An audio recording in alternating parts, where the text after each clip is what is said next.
Halo, selamat malam. Berjumpa kembali bersama saya Wong Ganteng Sakdonyo. Mohon untuk tidak menyebutkan nama dan identitas dalam percakapan ini karena percakapan ini saya naikkan dalam konten YouTube. Gimana ini, Mbak? Iya, selamat malam Mas. Maaf ganggu. Gimana? Karena mau telepon kan ada nenek sama kakek nggak berani telepon. Terus ini kakek sama nenek keluar, jadi berani telepon. Gimana? Mau tanya Mas, kan saya finish bulan 10 ya Mas. Siap. Terus saya itu maksudnya gini Mas, saya itu kayak kemarin. Halo? Antara nambah halo dengar Iya. Mas? Ya, lanjut.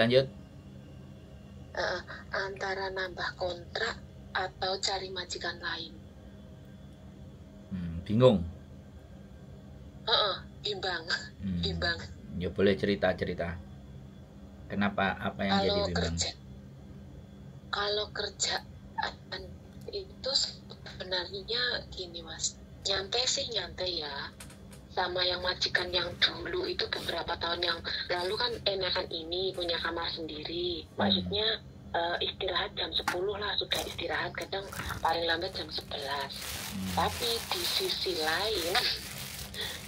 lain itu masalah masak Mas. Masalah masak, kalau masalah bersih-bersih nggak terlalu sih. Cuma yang bikin bimbang itu antara nambah apa enggak gitu loh. Saya itu orangnya kan takutan, bahasa juga kurang. Terus kalau dimarahin cuma diam, oh ya tuh Om Ji, cuma bilang gitu toh, nggak berani bantah, nggak berani apa. Tapi kadang saya mau bantah itu dibilangnya katanya kamu itu apa ya, berbohong lah atau gimana. Lah ngomong sini mau gimana ya Mas, kurang bahasa itu loh Mas yang jadi masalah itu. Terus solusinya gimana Mas enaknya? Tapi majikan saya itu yang anak-anak oke. Pembantu ada 3 saya.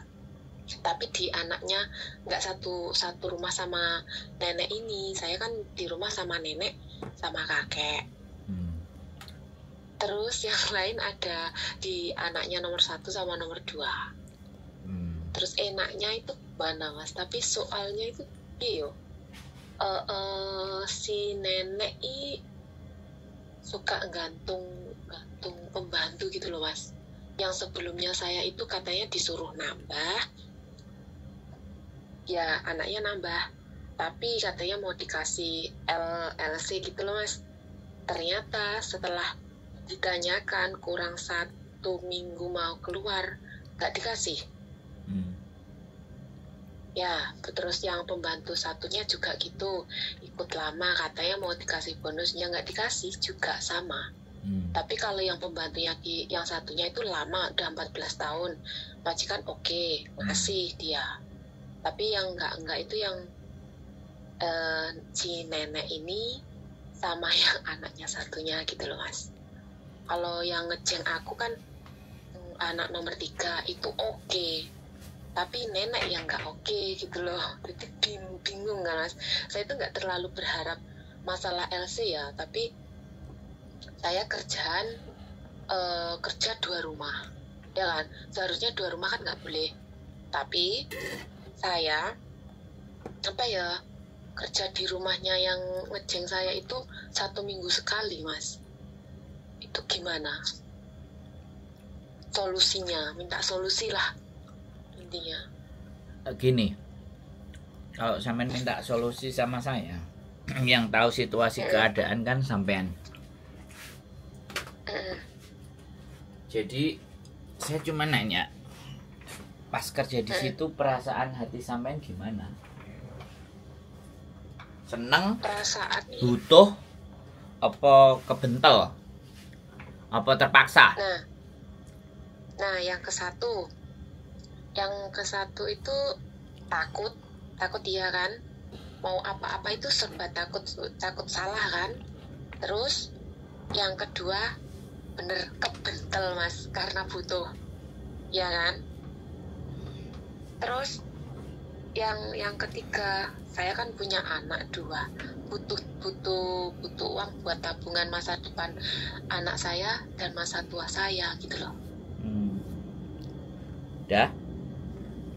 Ya udah.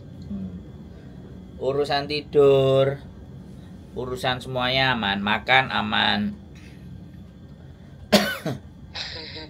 Kalau masalah tidur aman. Makan? Kalau masalah makan ya nggak begitu aman sih Mas. Sekarang masalahnya gini, kan saya setiap 1 minggu itu kadang 3 kali, kadang 4 kali itu saya masakin buat orang 14 orang.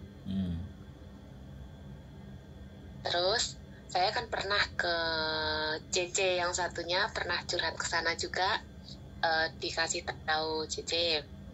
Saya pernah ngatakan gini, cerita gini bla bla bla. Terus CC bilang, keluarganya gimana? Kalau keluarganya, kalau itu ada kata-kata sopan yang saya butuhkan, sopan lah, sama Mbak tuh sopan. Kalau ada apa-apa itu bilang Emkoy, itu kan sopan banget menurut saya kan, daripada majikan saya yang dulu kan. Nah tapi saya bimbangnya gini, kok setiap masakan itu dipermasalahkan, setiap apa itu dihitung, semua dihitung. Terus? Seandainya masakin buat 14 orang, itu dihitung berapa biji itu sayap ayam, berapa biji. Nanti kalau kok nggak ada segini, loh kamu makan ya gitu. Kadang kan dia itu, nenek itu bicara gini, kamu ini di sini nggak ada kerjaan gitu. Jadi saya itu ya ampun, oke lah, aku manut karena aku butuh, ya kan. Dia butuh aku butuh dia gitu kan. Aku nggak masalah. Kemarin juga gitu, pulang bersih-bersih dari rumah anaknya jam 6 kurang itu loh, langsung belum sampai saya minum air itu sampai pintu dikasih tahu gini, kamu cepet kamu nyuci mobil dulu sana. Sampai saya ya Allah, ya wis, ya sebentar. Sebentar, nanti setelah itu kamu masak buat aku. Oh iya, saya langsung turun ke parkiran nyuci mobil kan. Terus sampai yang di parkiran tuh bilang, Cece, kamu kok setiap hari tuh nyuci mobil, sudah bersih loh itu, kayak kurang pekerjaan aja. Iya nggak apa-apa, saya bilang sampai gitu. Ya ampun, oh alah, ini toh namanya yang gaji besar, terus apa ya, kerjaan berat tapi saya buat ringan. Nah bimbangnya saya ini di antara nambah lagi apa cari majikan lagi gitu loh kok. Saya tanya, gajinya berapa? Kalau gaji saya itu aslinya 4630, ditambah gaji saya bersih-bersih di rumah anaknya itu 600. Itu 1 minggu sekali, juga ada libur. Totalnya berapa? Terus yang saya tanyakan ini. Enggak, totalnya berapa? Gimana Eko? Totalnya berapa? 5.000 sekian. 5.230. Nah, wes. Sampean udah pernah finish ya, kan? Terus sudah pernah finish dulu. Oke. Sudah pernah finish. Wes. Sampean mau cerita berapa lama lagi, tak tunggu? Enggak, terus yang libur itu gimana kok? Kan saya libur yang apa itu hari Imlek kan selalu diganti hari, nggak diganti uang. Itu nggak apa-apa ya kok? Atau gimana kok? Ya nggak apa-apa. Ya memang kalau bisa libur itu, kalau libur itu memang harus diganti libur juga, bukan diganti uang. Kalau liburnya Imlek ini bintangnya 1, 2, 3, 4. Wah ini 1 minggu ya. Iya. Yang buat teman-teman ini kalau 3 ya udah 3. Di bulan itu sama ada libur 3. Kalau perlu ada 4. Iya 4 kok. Nah, 4. 1 bulan ini sudah dikasih jadwal 7 kali libur. Nah, iya. 7 kali libur kok. Oh itu Februari. Kalau berarti kalau sampean bulan Januari sudah dikasih 7, berarti yang Imlek sampean masuk terus. Enggak, yang bulan Februari dikasih 7 kok. Oh ya sudah. Kalau Januari 6 apa 5 kemarin ya. Kalau nggak salah. Sudah Ya pasti 7. Jadwal, soalnya kan giliran. Ya Februari 7. Ya sampean 7 boleh. Nggak ada masalah. 1 minggu itu libur semua. Ya memang yang benar begitu, nggak usah diganti uang tapi diganti hari. Oke, masalah libur beres. Masalah curhat ini masih mau dilanjutin apa enggak? Aku harus dengerin apa enggak? Soalnya 10 menit saya dengerin curhat sampean. Kalau sampean mau curhat lagi sudah. 15 sampai 20 tak tungguin. Sudah kok. Kapan-kapan main ke rumah kok. Boleh. Jadi gini.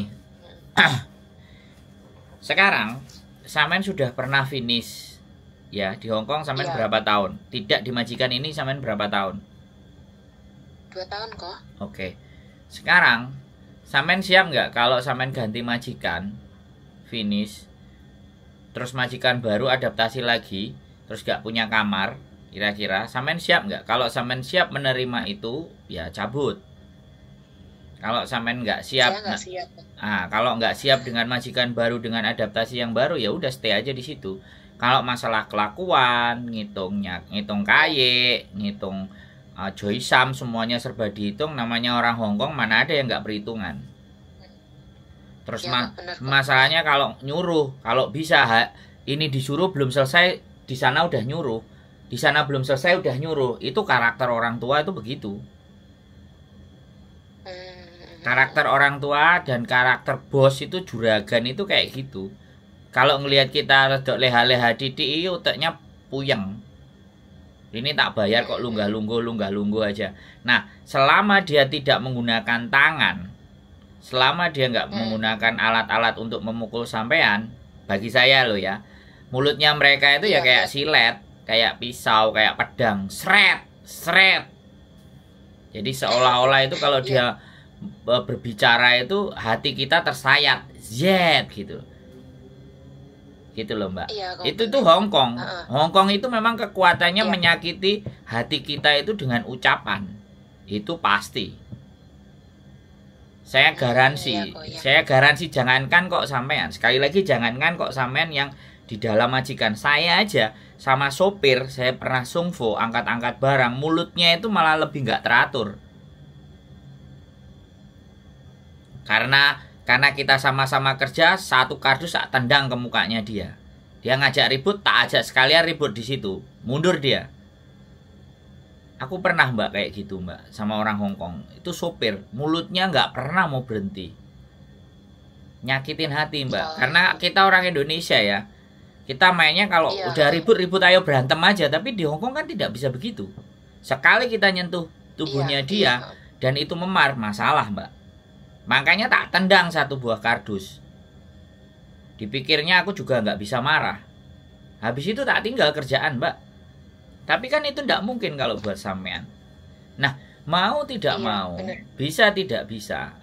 Telinganya sampean itu sudah nggak bisa dengar. Harusnya tidak perlu mendengarkan mulut-mulutnya mereka secara dalam. Didengerin ya, hoa oke, Tomci oke, Tantan Chan, oke. Mau masak 15-14 atasi aja semuanya. Lama-lama orang ngamuk itu juga pusing ya, pegel. Yang penting kan tidur enak, sampean punya kamar, ya kan. Kalau masalah pekerjaan semuanya berat. Cuman kalau sampean mikirin mulutnya nenek, ya sampean sakit. Tapi nek sampean mikirin mbok seneni model opo ae, sing penting anakku sekolah, anakku bisa nabung, aku bisa bayar buat sekolah anakku, mereka nggak kelaparan, masa depan mereka tak terjamin. Nah, jadi cara berpikirnya yang dibalik sebenarnya. Jadi, jadi terkadang kita itu yang ngosoki WC, anakku sarjana. Yo le, Bu nyambut gawe ngene ya le, sing sregep ya nek sekolah, sing rajin. Bu nyambut gawe kayak gini. Kalau perlu sampean video kan. Sampean video diri sendiri sambil ngomong sendiri, sambil ngersik-ngersiki sendiri, kirimkan ke anaknya. Ya kan? Begini loh rasanya. Begini loh rasanya. Kirimkan ke suaminya, kirimkan ke anaknya. Jadi jangan yang dilihat keluarga kita itu hari Minggu kita pakai baju bagus, makan enak, itu yang di-syuting. Bahaya. Oh iya kok, bener. Yang di-syuting itu gitu. Kameranya taruh di atas sana kalau nyapu, kalau ngepel. Iya, saya mikir gini kok. Daripada saya yang 2 tahun yang lalu itu mending ini, tapi ini cuma ibaratnya mental ya kok. Kalau dulu kan majikan yang dulu kan pernah main tangan, tapi saya bisa bertahan 2 tahun. Masa yang ini nggak bisa bertahan lebih, kalau bisa itu lebih 2 tahun lah gitu loh. Tapi saya downnya gini kok, antara nambah kontrak atau cari lain. Kalau cari yang majikan lagi nanti adaptasi lagi bagaimana gitu loh kok. Sebenarnya nggak ada masalah sampai 2 tahun selesai, ini mau 2 tahun lagi selesai. Artinya rapot sampean itu selalu bagus. Jadi begini, orang-orang itu kalau sudah berada di zona yang nyaman, maka dia tidak akan berpikir lebih dalam. Ya wes ngene ae. Kalau saya nggak begitu. Kalau sampean tanyanya ke saya, level saya dari gelandangan Victoria Park, ya kan, sampai akhirnya aku punya istri. Sampai sekarang aku tidur nyenyak pakai AC. Sepatu yang dulu cuma 1 pasang, sekarang 4 pasang, 5 pasang. Saya men-challenge diri saya untuk yang lebih lagi. Itu kalau saya nggak mau stuck hidup dengan kayak gini. Sampai akhirnya saya berkomitmen sama istri saya sudah bisa bayar rumah tanpa harus saya bekerja sama orang. Jadi jangan paksa saya untuk kerja dengan orang. Kalau kamu nggak mau bikin company atau perusahaan, udah kita pindah aja, aku bilang. Pindah negara aja, ke Jepang kek, pindah ke Australia kek, sekalian. Daripada di sini semuanya kita udah punya tapi hidupnya gini-gini aja. Kalau saya loh ya Mbak. Jadi ini penggambaran ke dalam diri sampean. Di saat sampean sudah bisa menghasilkan sesuatu, sampean juga punya tabungan, sampean nggak punya utang, keluarga sampean nggak ada yang sakit, ya kan? Coba bayangkan sampean yang cerita ke saya, orang tuanya sakit, orang tuanya meninggal, nggak bisa nengok, utangnya di rumah banyak. Coba sampean berpikir ke sana. Di sisi lain sampean tak ajari untuk men-challenge diri sendiri lebih tinggi. Di sisi lain sampean melihat orang-orang yang diuber-uber rentenir, paspor digadekan. Halo? Iya, saya dengerin kok. Biar sampean itu bisa mensyukuri hari-hari ini, yang tidur di dapur, yang tidur di bawah, yang tidur cuman hanya sekat. Majikan nonton TV dan semuanya kedengaran keras. Majikan nggak tidur-tidur, yang jaga nenek, jaga kakek, yang sebentar-sebentar ke toilet, nggak bisa tidur dengan nyenyak.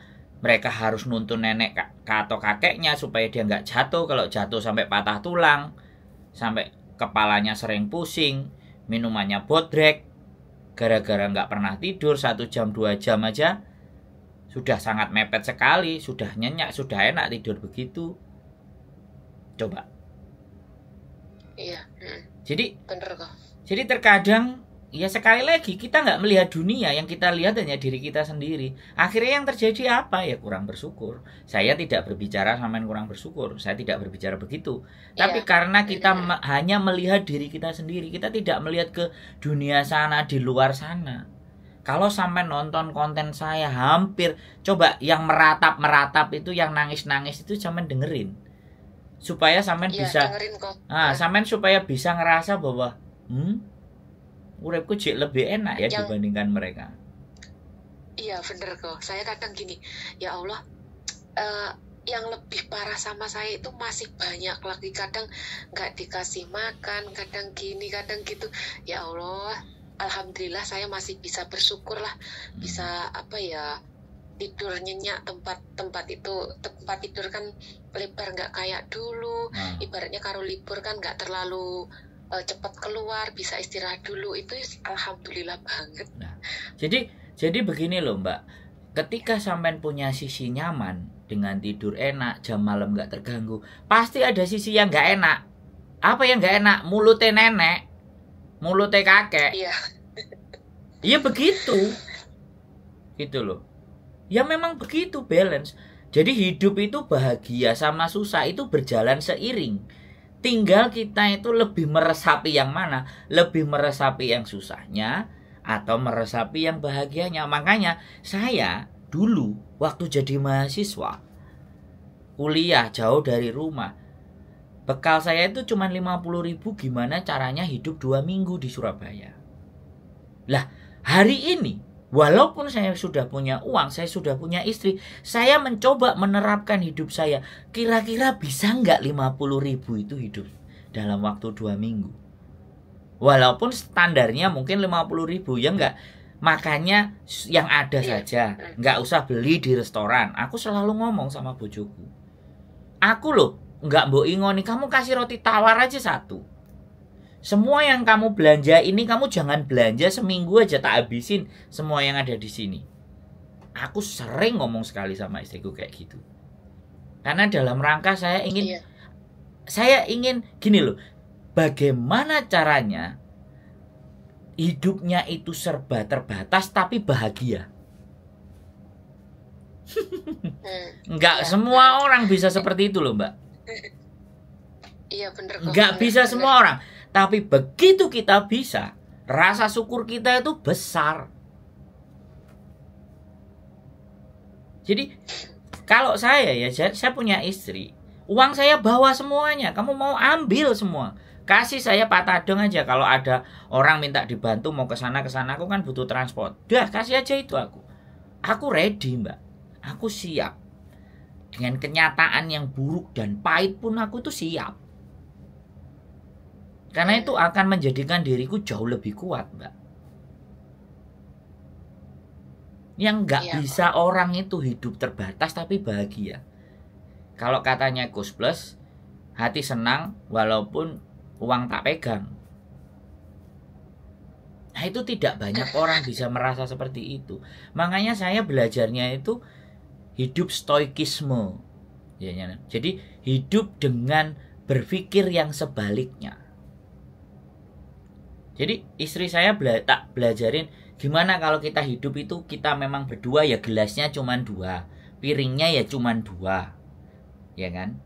Kursinya ya cuma 2, bantalnya cuma 2, semuanya serba 2, sepatunya 1 saja, bisa nggak? Itu kan sederhana.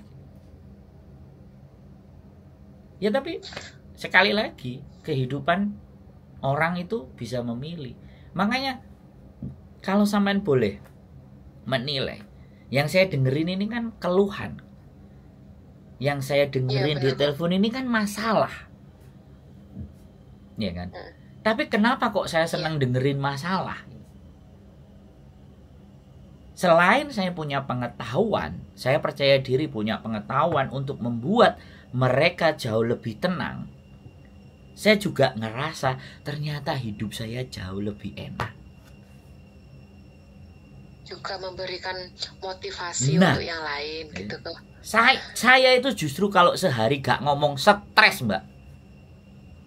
Berat badan saya pernah turun 12 kilo gara-gara seharian itu saya kerja tok gak ada ngomongnya.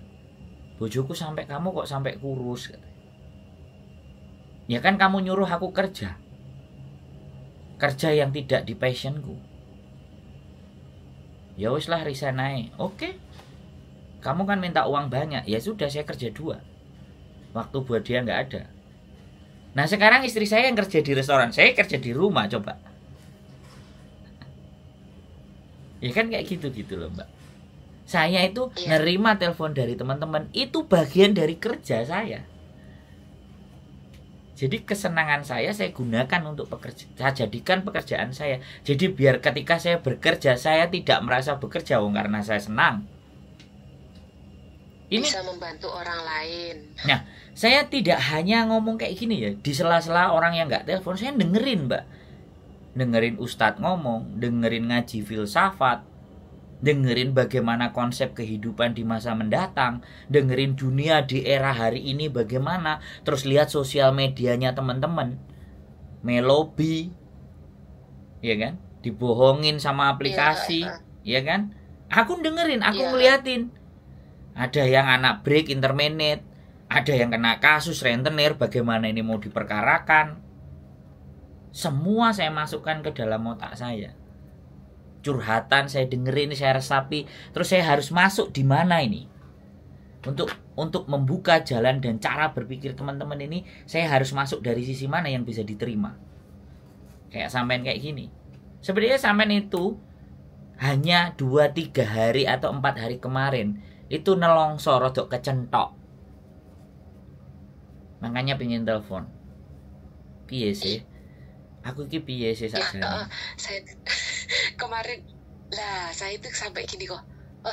Kudu tak tinggal geret koper, tak tinggal golek liyane lek panggah ngene. Kadang gitu kok. Tapi saya pikir gini, saya itu takutnya gini nanti adaptasi lebih parah lagi atau gimana ya. Saya kan butuh duit cuma gitu kok.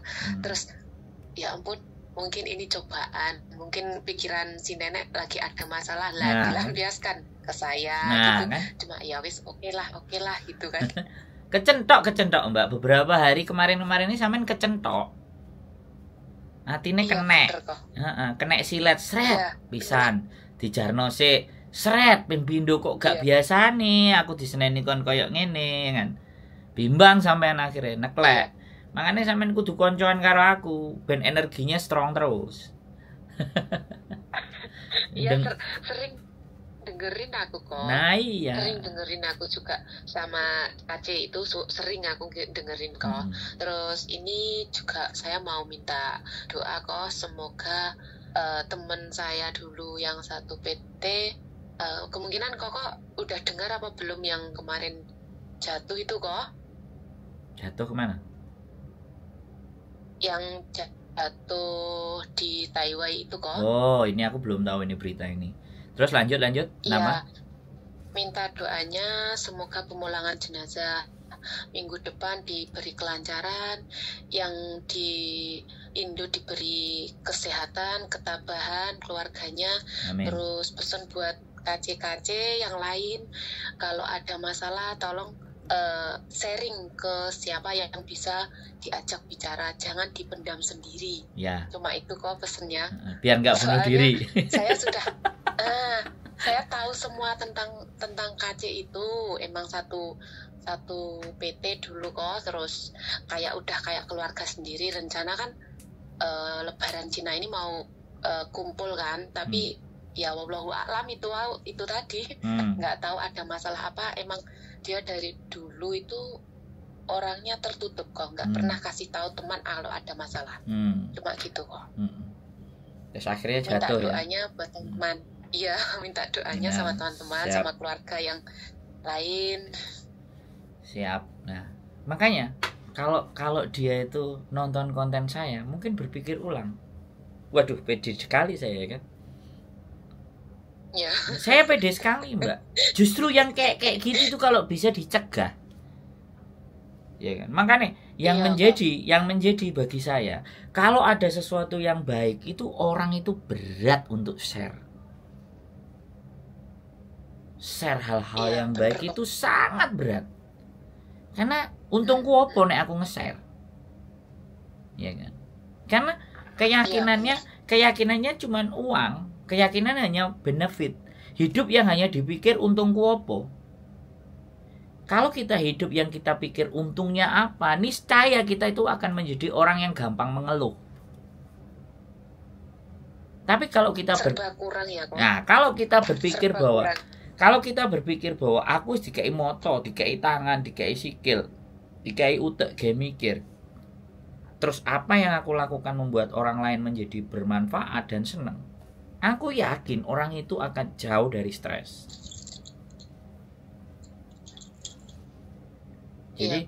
Jadi kalau sekali lagi kekayaan, ya kan, kekayaan itu budak bagi orang bijak.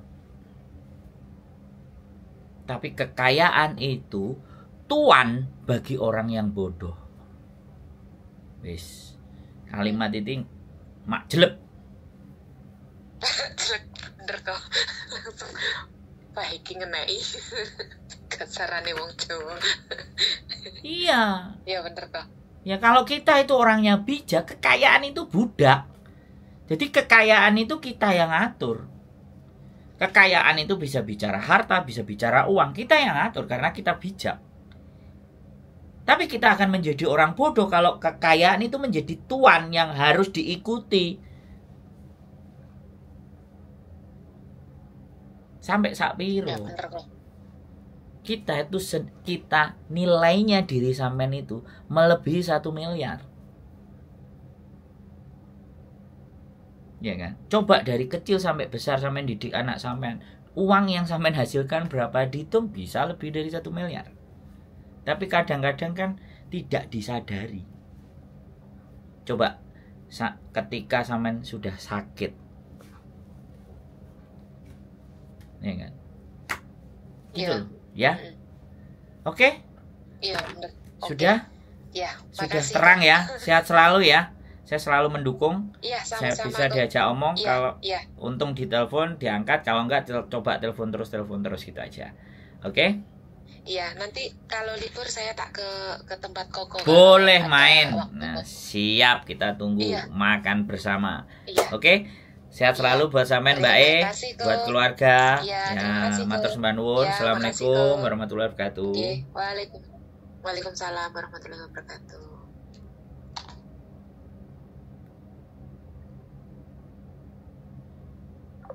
Oke teman-teman semuanya, nggak apa-apa ya. Kalau mumet silahkan telepon. Oke, keep stay tune my YouTube channel and see you next video. Bye bye.